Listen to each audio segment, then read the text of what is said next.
Watchers in the Fourth Dimension. Life trades on other forms of life, as you know, Doctor. Not even Dodo would be as stupid as that. I'm afraid I'm not quite myself. What's happened to me? Hello and welcome back to Watchers in the Fourth Dimension. I'm Anthony. I'm Don. I'm Julie. And I'm Reilly, and I hate conducted tours.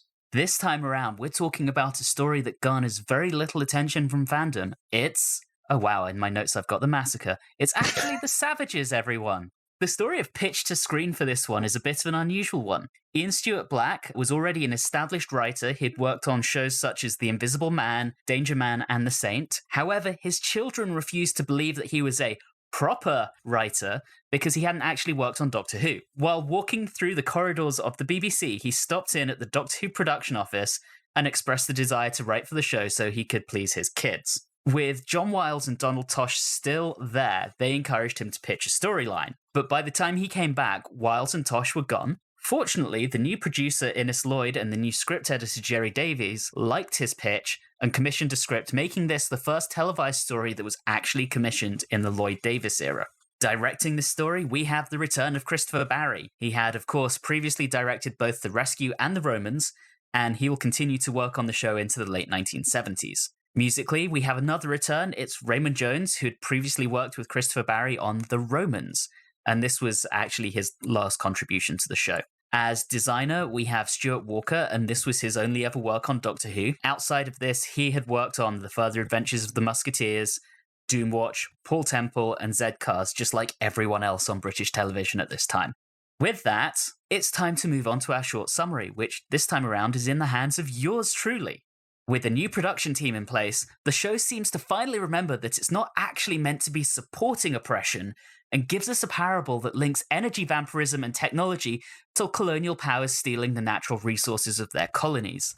To try and be clever, they put the lead oppressor in blackface while the eponymous savages are all white.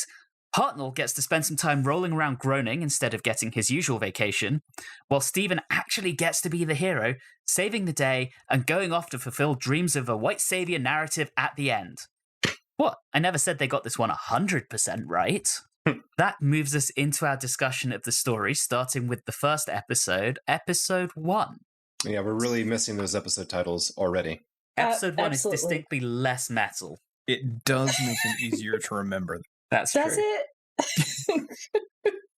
because they're all going to be the same for a long time from here on out. At some point, it transitions from episode to part. That's too confusing. Steady on. This, once again, they recently rediscovered the joy of continuing the story on from the previous episode. This does that again. We have landed on a incredibly advanced planet with a savage wandering around. I have a question for you guys. Did anyone get the impression they were kind of foreshadowing where this was going to go from the beginning in terms of Stephen leaving and this being a kind of Stephen maturity, coming of age, even though he's a grown-ass man kind of story? No, I don't think so. I didn't pick up on that. No. No, not at all. I think it's straightforward to start. I don't think there was anything regarding Stephen that, foreshadowed it, but... I just picked up on Dodo throwing some shade at him where I can't remember the exact context, but he says the doctor didn't tell him to do something, and Dodo responds with, "You don't have to do everything he tells you. You're a grown man, or are you?" Yeah, I guess you're right. That is a good call right there. And also the doctor later on refers to them as like juvenile. That's true. I guess I could see maybe like kind of growing up a bit, but I don't think it was as much a foreshadowing of leaving the TARDIS. Yeah, you can see it in retrospect would be how I would put it. Yeah, admittedly, I only picked up on it when I finished watching the story and looked back over my notes.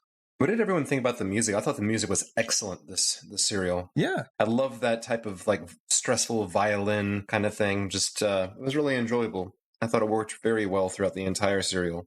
Absolutely. I agree. For me, the music was definitely one of the high points of this story, and it's a shame we don't get more of Raymond Jones, because it was definitely something different to what we've been used to. Because they had gotten into the habit of reusing the Daleks music how many times? So it's just really nice to have something, pretty unique. Yeah, maybe that was it. Maybe, I mean, not to take away from the quality, but maybe to me it was just like, whoa, this is new music. I've never heard this before. I can't remember the last time this happened on the show. And did anyone ever catch the device the doctor had on him when he was... Yeah. Yes. The yes. reacting vibrator. Yeah. That's a big... I think that's a big seller. I was going out of my way not to comment on that. Try to class this show up a bit. I was going to let one of the guys throw that one out there, so But thank you, literally, Reilly. that is like watching this episode outside of the music. That's like the first thing I wrote down. That's how juvenile I am, just like Steven. Anthony, in your summary, you made mention of Jono being in blackface. I don't know. I mean, yes, he was given a darker complexion. I mean, and it's not traditional blackface in like 1920s Al Jolson style, but... We're not quite full on minstrel, but... Yeah. See, to me, he barely even looked like he had a tan. He just looked kind of shiny. Yeah, he did look shiny, and that's the other thing. Like, we have no idea... Well, I don't know. Does anyone, I guess maybe in a Doctor Who history book, maybe there's the color photos of the set, and we can get an idea. Who knows? He may have been like in green, glittery face makeup for all we know. No, he was definitely darkened. Oh, okay. There goes my theory. Yeah. This episode also had my favorite tropes of, okay, everyone's going to split up, and, oh, hey, a secondary character doesn't trust the TARDIS crew. Yes. So, Yeah, but do you mean Tor? The savage later on, or someone that's within the society? within the society. Speaking of the society, it was fairly weird how, A, they've been able to watch them travel through time and space and know about them, but then B, how quickly they appoint the Doctor as one of the elders. I was just sitting there going, well, this is extremely fast-paced. What the hell? Well, I guess if they knew he was coming and knew the kind of stuff he had done, they were going to do that anyway. True. Although they did turn on him with remarkable speed. Maybe they were very cunning and they thought, like, the Doctor, at least the first Doctor, has always been a sucker for being praised. Maybe they thought, like, we'll go in here, we'll consider him an elder and, praise him and compliment him, and maybe that will distract him, because we know that if he knew what we were really doing here, he would probably not be happy about it. I think the elders must have, while watching the Doctor, watched the Ark and thought, well, we know how this show works. The Doctor will surely be, A, very ineffective at fighting for the underdogs, or B, just not care. And how wrong were they? They hadn't realized we'd had a change in production team. This whole serial seemed like the Ark done better. Yeah. Mm-hmm. Yeah. Absolutely. In so many different ways. The thing that really cracked me up was I really felt like the writing for the scene, with the exposition scene of the Ajano saying, talking to the Doctor, and he just keeps building up our conflict, and he keeps hitting on, like, we've done this, we've made the fast man faster, and this better, and blah, blah, with one simple discovery. And they keep hitting that line over and over again. One simple discovery is just like, hey, audience, pay attention, because this one thing, this is going to be the thing that this is going to be all about. He sold it like a clickbait headline, didn't he? I know. Doctors hate them with one simple discovery. Just one simple trick. And what I liked about it too is it was like a society built around science. I like that kind of choice where the people in charge were also a little bit more knowledgeable from that aspect, because it really seemed like what happens when a scientist goes crazy and doesn't have any limitations. Because normally you'd have someone who said, this is probably not a good idea, but they just let him run rampant. Yeah. I mean, talking of that, I thought the light gun, talking of technology, was such a cool concept. Yes. Great concept. It did look like a taillight to me. Yeah, a little bit. Speaking of that, what I thought was very significant in this first episode was the editing style in regards to the intercutting of the two scenes of the Doctor and Jano explaining things, and then we have the scene of Nanina being like captured with the light gun, and how it just splices and cuts back and forth. I thought it was pretty good. The editing style was a lot quicker, is what I'm saying, between those shots. Yeah, I mean, I already mentioned I thought the pacing was faster, and I think that probably adds to it. Another thing, whenever anybody, and if you're in any situation, if any time that someone's in charge uses language like perfection of our race, that's usually a big red flag. That is a bad sign, yes. It's just a bit. Can we talk about how dumb the rest of the people were, though? Because they were just like kind of walking around and they're like, oh, yeah, well, we just don't go outside. Well, why not? We don't care. Like, it's a society that doesn't care what the people in charge are doing. And that always worries me. Well, it's kind of a flip on the Time Machine Eloy and Morlock relationship, in which instead of the Morlocks would eat the Eloys, and the Eloys were this naive, blissful, ignorant people that were all just happy and go lucky. And this, we have people that are happy and go lucky, but they're actually aware that they are, energy vampiring these people outside. But I thought that was an interesting balance there. I'm not sure if they were. I don't think to them, I don't it's think just they some were. product that they get. Oh, so like they'd go into like for a spa treatment or something, like, and also like I feel really good. Yeah, I mean the whole thing was they sort of approached it in a very clinical way. Spoilers, I really liked this story. I thought one thing would have been interesting was if there was more of a physical effect for the person they were draining the life force from. The whole podling thing from Dark Crystal, where it literally like makes them old and sucks their energy out. Because as it was shown, it didn't really seem to have that much of an effect except for temporarily. When I was looking at the makeup they put on Chal, I thought that's what they were going with. Because you can see Chal, he's got so much like putty makeup smacked on his face. You thought that was going to be the twist? I'm only 23, that kind of thing. Right, and at the end, like they like resolve it, and all of a sudden it's like, yeah, he's like, a much younger man. But I guess not. No. But that's why I thought the makeup was like that. So I don't know. I'm sorry to the actor if that's actually what he really looks like, and that isn't makeup. But I thought it was. Yeah, I think it was makeup. So something else, we get a major first for something we'll get quite used to in Doctor Who, which is, I think we have our first quarry in this story. And not our last. So, yeah, I think that's the first one. So I'm pretty excited about that. We'll get more of those. Another thing I really liked about how this was structured was we find out as the audience what's going on before the TARDIS crew do. And that ties into, Reilly, what you were saying about the intercutting in the way the scenes were structured. I'm not sure if that's a narrative device that we've seen too much before, particularly not for something that's so critical to the plot. I think it was like previous serials where things are chopped up in more larger chunks. It's not such a rapid fire editing style between scenes, especially for something as important as the exposition of the whole serial. Yeah, and we tend to learn what things are going on along with the characters. Mm-hmm. Exactly. We end it with Dodo wandering around the city, and, immediately you're thinking this kind of thing never ends well. She gets menaced by a savage, and we get that very traditional sort of cliffhanger where we end with a companion being menaced and screaming. And I just thought that was kind of a nice little callback to that very first episode of The Daleks with Barbara getting menaced with the plunger. Oh, yeah. Which does take us on to episode 2. I know we've had our complaints and criticisms of Dodo, but I really like her in this opening scene in episode 2. I was just about to say that. She seems like a real character. She doesn't like crumple into a heap. She's ready to like, go, start swinging. I really like it. And she was smart enough to realize that something was unusual there without having everything laid out to her. She could just tell that like, right, something is fishy here. Exactly.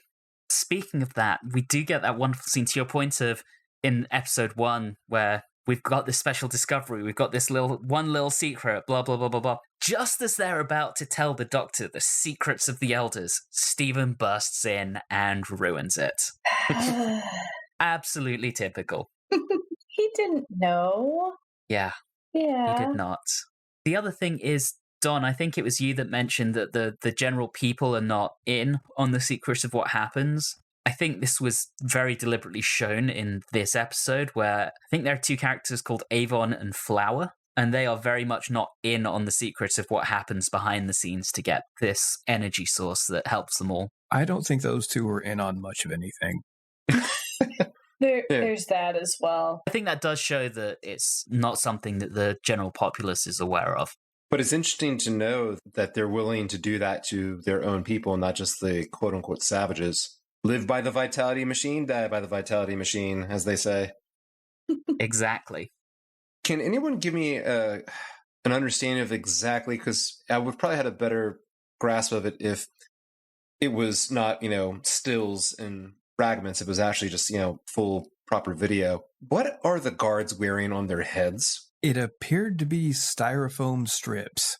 Yes, that is, or something. It was bizarre. Like from a distance, I thought it was something a little more typical, but then I could not grasp it. I had no idea what the costume design with it. And I think later on you see that I think the material for their shirts is basically like a football jersey material. Are you telling me you don't wear styrofoam strips on your head every day? Who even are you? I'm Orthodox, only on Fridays. Only on Fridays. A traditionalist. I don't know. Just, it was bizarre, and I couldn't wrap my head around it. My second favorite thing in this entire serial happens in this episode.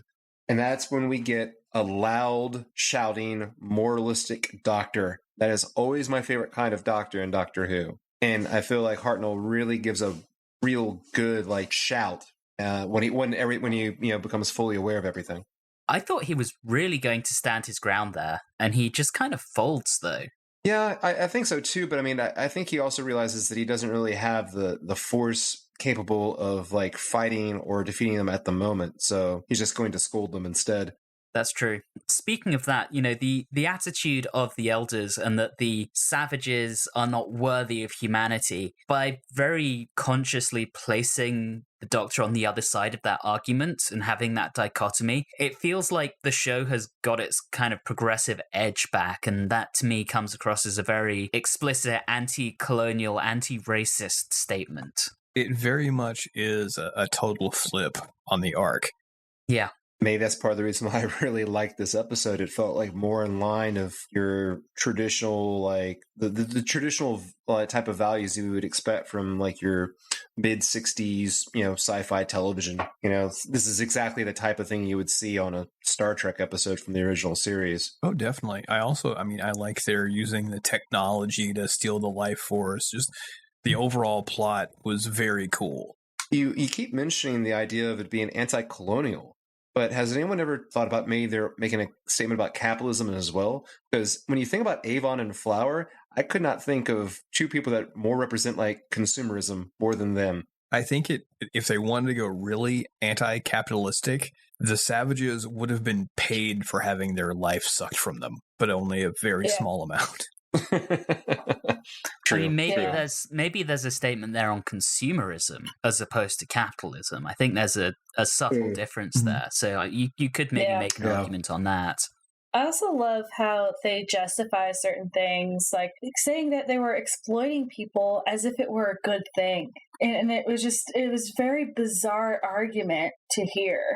I think that really ties into, again, this is the British Empire is crumbling at this time. We're granting independence to 2 or 3 countries every single year, and it's just accelerating. And I think this is, to that point, the idea that the exploitation of races and peoples that have been seen have been seen wrongly, period, as lesser is not a good thing. I think the show is very deliberately making a stand.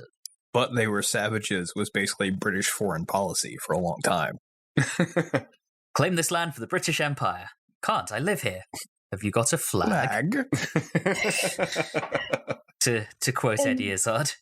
What I also really liked about this is, so it's towards the end, but earlier I was talking about how I thought it was interesting that scientists were so important in the society, obviously since they have this machine, and how he actually didn't want to do the transfer with the Doctor because he's like, I don't know what's going to happen. He's a fellow scientist. I can't do that. And it was interesting because it was like, you have these people who are like, oh, we're going to do it. And then you have the scientist who knows the machine is like, this is a bad idea, guys.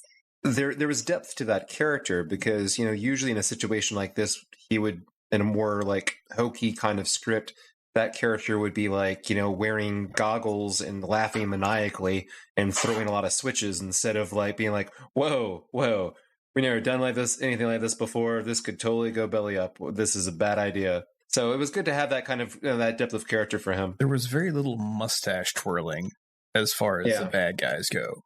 I got the distinct impression that they didn't really think they were the bad guys. They didn't. Also, I think one of the reasons that I really like the scientist character so much was because to me he looked just like Kevin McDonald from Kids in the Hall.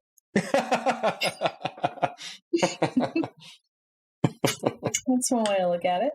So speaking of that scene with the scientist in the lab, again, it's kind of a first, but having previously watched what's going to come over the next season and a half-ish, those scenes in the lab look very much like what I have come to expect from the Innes Lloyd, Jerry Davis era.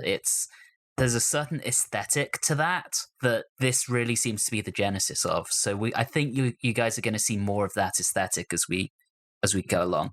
Anyway, I think that just about takes us into episode 3. This is where Stephen really starts to shine. The cave scene with him was just great. Oh, that was absolutely awesome. Great. What was so interesting to me about the scene is we've had so many like set piece cavern chase scenes in Doctor Who up to this point.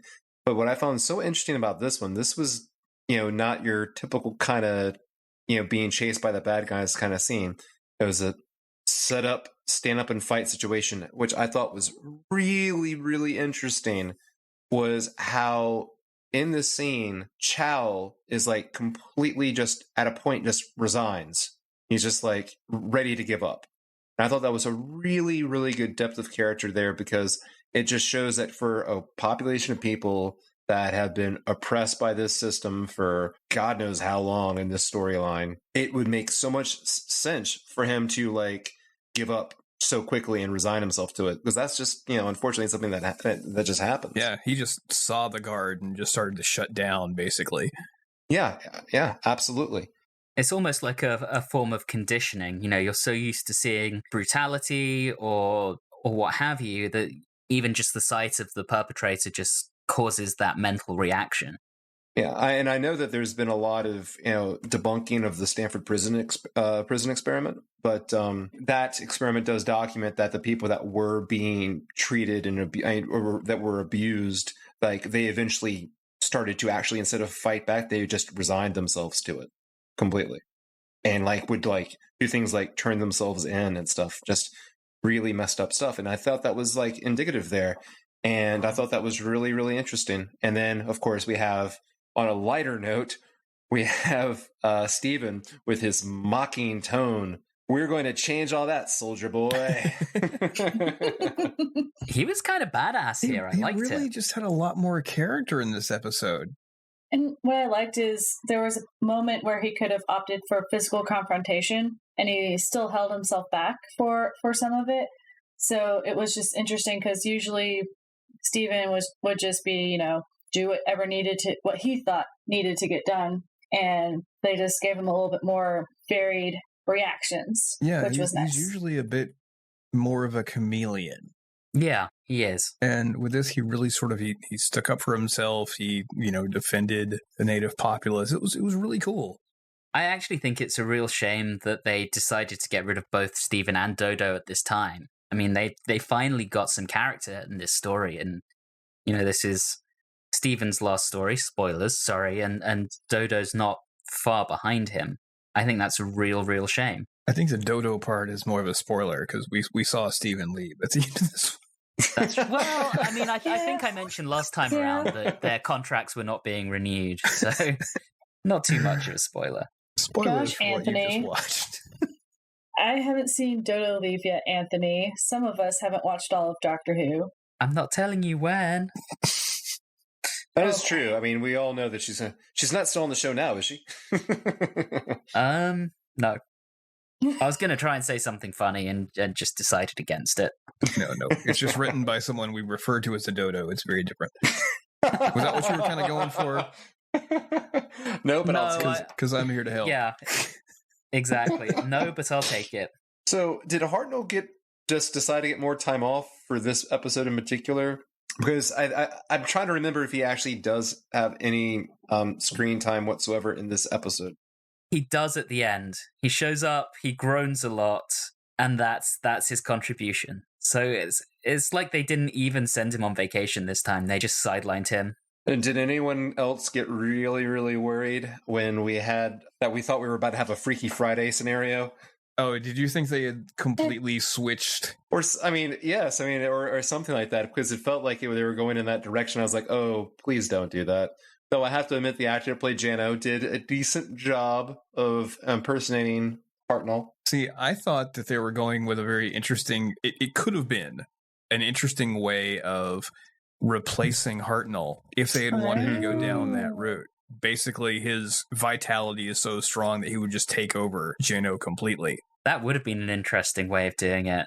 I like that. That is interesting. Because it almost happened anyway, because that's, to me, was just one of the best parts of this serial was when he was doing his William Hartnell impression. Which was really good. It was. Mm-hmm. I was believing. Yeah, I mean, he sold it. You could like say, okay, this makes sense. Cool.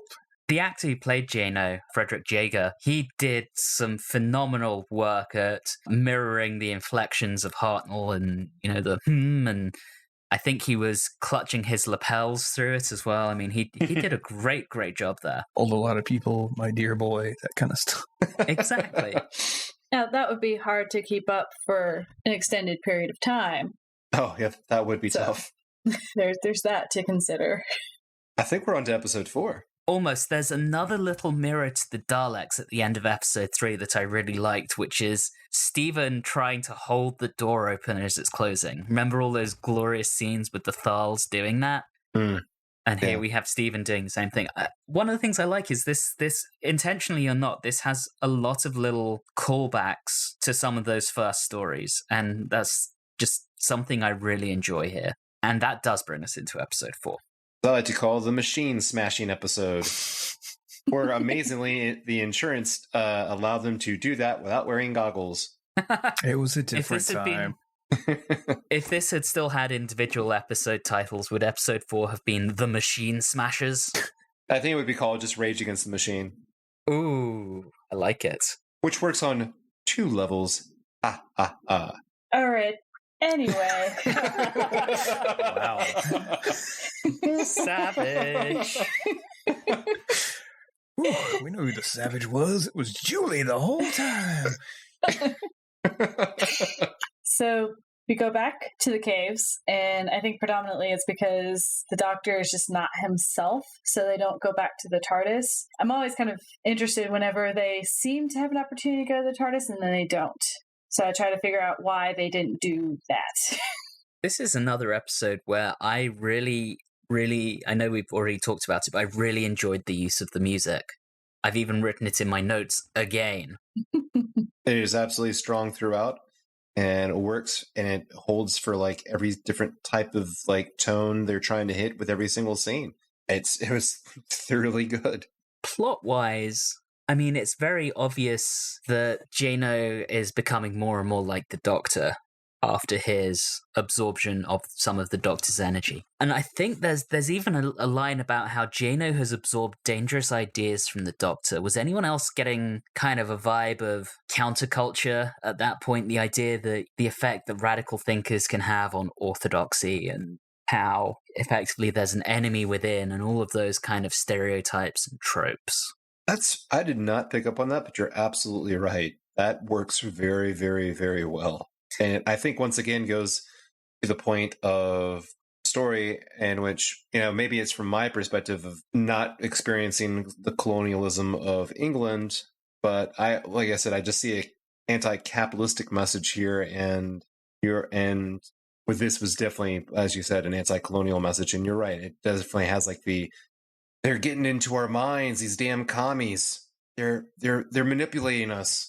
And then you compare that with the Ark, which I think portrayed not just colonialism in a positive light, but it portrayed counterculture in a very negative light, as I think the kind of Doctor repeatedly losing in the previous few stories was meant to kind of show. This is kind of back on the kind of hippie, somewhat subversive theme that Doctor Who had been on in the beginning.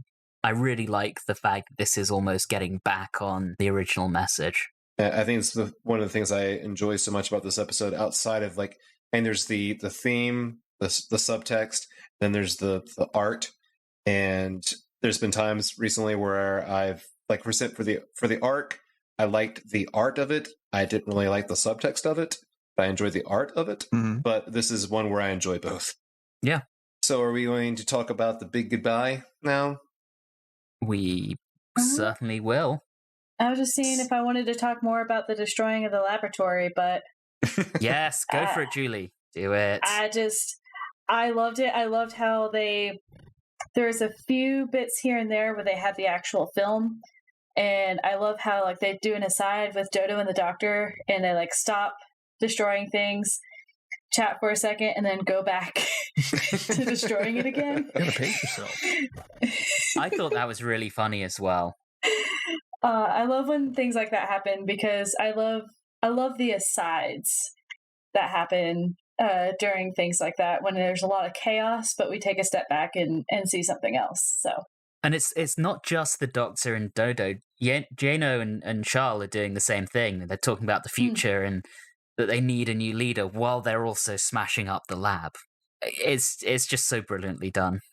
And see, I think that also hits a theme of the idea of just systems in general, regardless of the ideology of the system.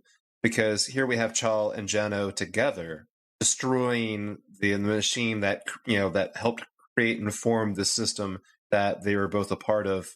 I mean, it doesn't really get more obvious than that. Again, it goes all back into that kind of subversive counterculture movement.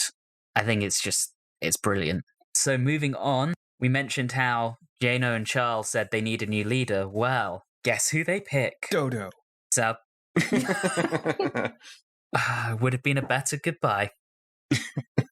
So it's our boy Stephen. Everyone agrees, and Stephen is once again stuck on an alien planet with no way of escape. It just seems to be his lot in life. Exactly how we found him.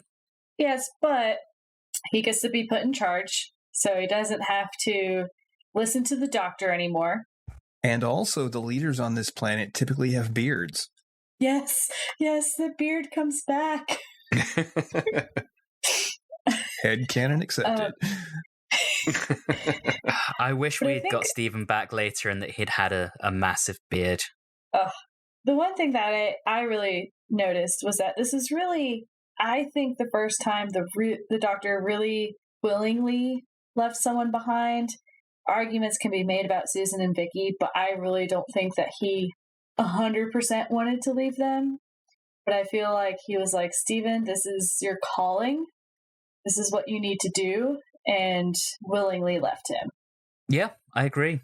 Yeah, you're right, because with Stephen and the Doctor, it seemed more like a farewell between an employer and a entry-level employee going off to a better job. Then it felt like anything like deeply emotional between the two of them. But I mean, they've always been kind of punchy between each other, and there hadn't been like that underlying course of understanding that happened with Ian. So, and the Doctor doesn't care well. He doesn't get along well with macho guys, shouting and being all brusque and everything. But that's why I felt, you're right, Julie. This felt more like you know what? This is a good move for you. You should go and you should apply for that job. Well, he was finally starting to make some decisions and act for himself and not just wait for the Doctor. Because that's not something that just happened in this serial. That's been kind of a defining trait. And Stephen didn't have very many, but he would sort of wait to be told what to do. Right. Yeah, there's a few moments where he didn't, but yeah.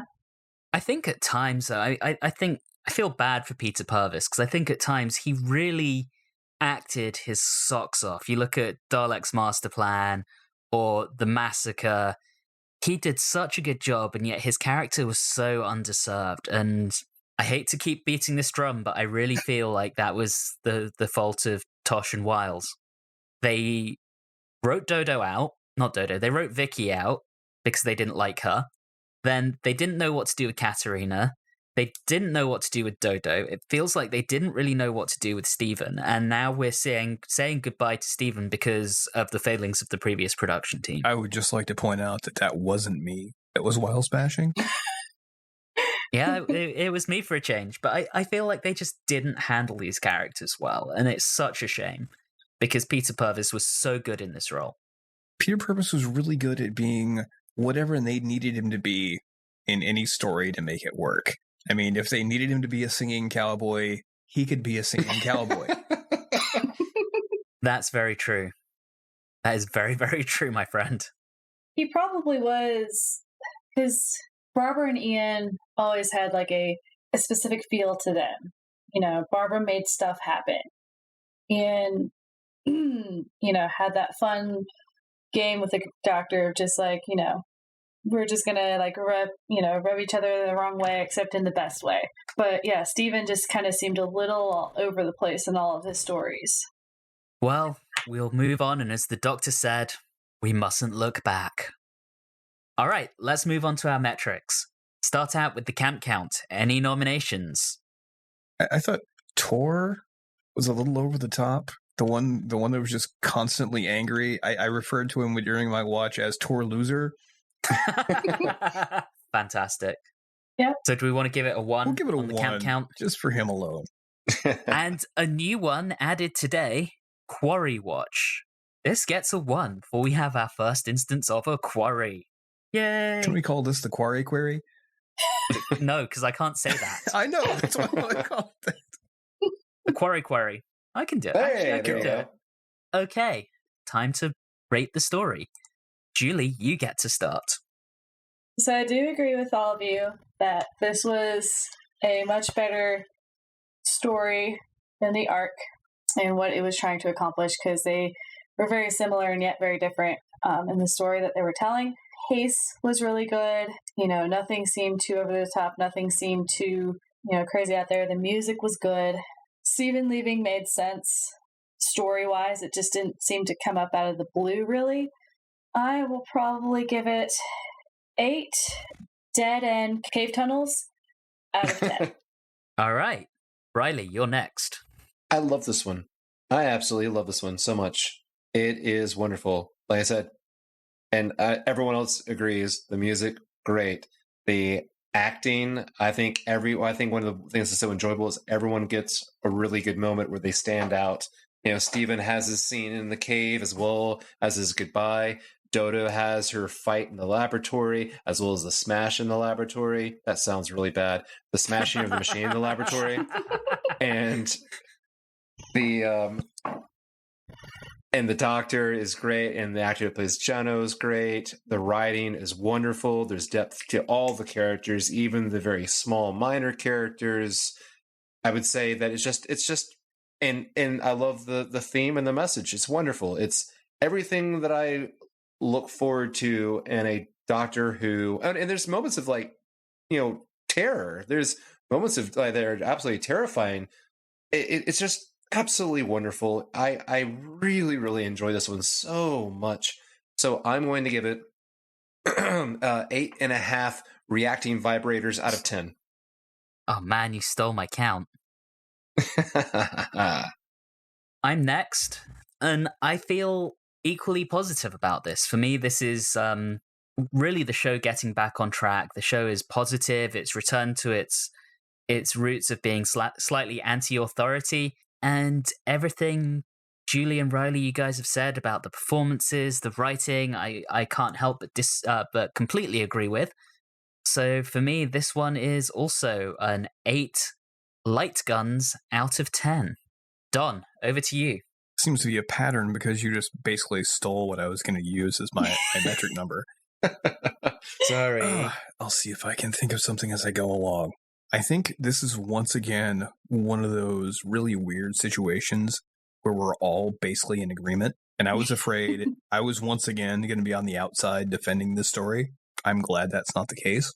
I really enjoyed this. I love the concept. I like that you've got a little bit of a horror element in terms of how they're treating the quote-unquote savages who actually just had a different type of civilization. I've been trying to avoid saying this, but I'm going to. This episode felt like Doctor Who again. Yes. It really was kind of a breath of fresh air. I don't really like seeing Stephen leave, but I like that he got a good send-off.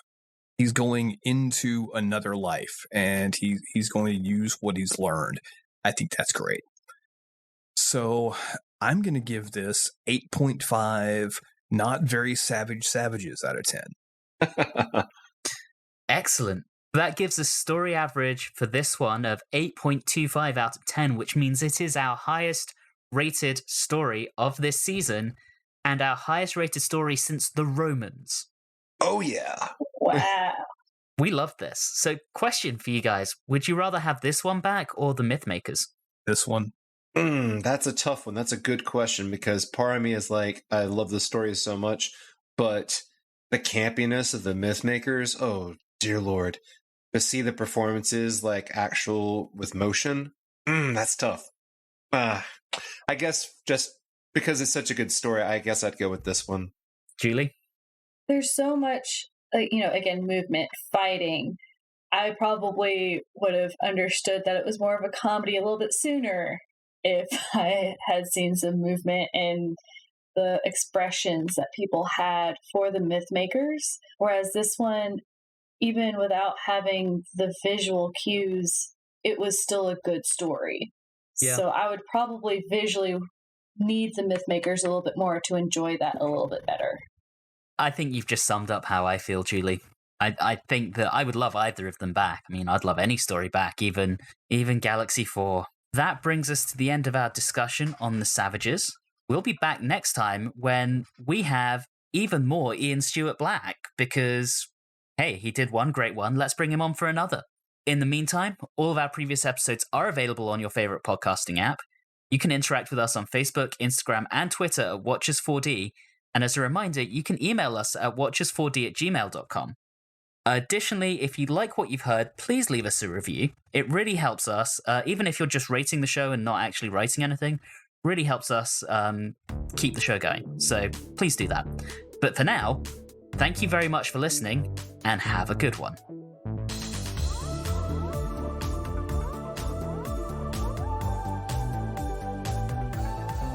You have been listening to Watchers in the Fourth Dimension with Don Smith, Reilly Schreck, Julie Philippak, and myself, Anthony Williams. This episode, Tor Loser, was recorded on Wednesday the 29th of January, 2020. And always remember, sometimes it's the stories that you least expect that turn out to be really good.